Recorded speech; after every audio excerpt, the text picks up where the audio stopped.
So, Robyn, can you tell me how you got started in this field? Well, I'd have to say probably it was by accident. I was trained as a general clinical psychologist, and my very first job after graduating was to work in a general hospital. And my office happened to be on the ward of the brain injury unit. So it's a bit like the law of geography. I think that most of my referrals came from that ward, and so it kind of gradually moved my way into that area. Right. And so who would you say has influenced you most in your career, if you had to say? Yeah, well, I find that a difficult question. I think there's been many people in different phases, at different stages and in different ways. Yeah. So, people who provided opportunities, people who were encouraging, and also people who were critical. I mean, those challenges up the ante, and yeah. Fair enough. So, do you have any other research interests outside of traumatic brain injury? Within this area, I mean, it would be looking at methodology, looking at the broader picture of interventions. I have great passion about instrument development, because I think measurement underlies everything, and if we don't have good measures in research, it really is a problem. Absolutely. Okay, so what would you say is your biggest achievement in the work you've been doing?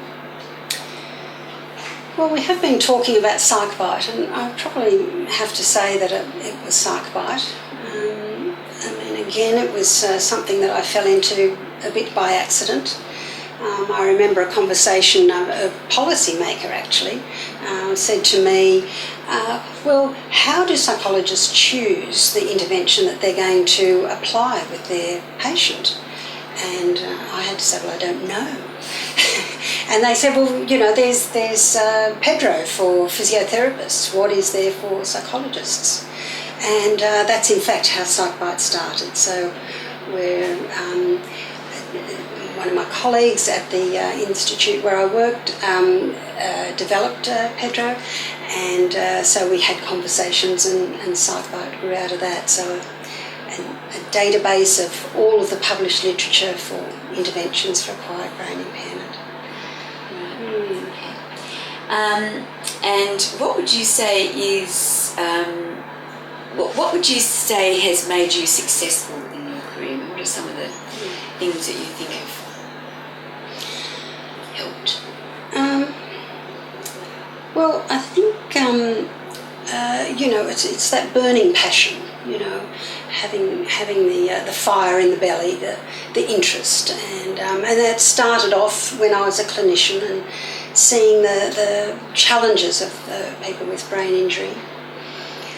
So I guess another thing there would be, having a curiosity about trying to understand about what it was in the brain that made it so difficult for them to be functioning. A curiosity about what were the interventions that we could be developing for them.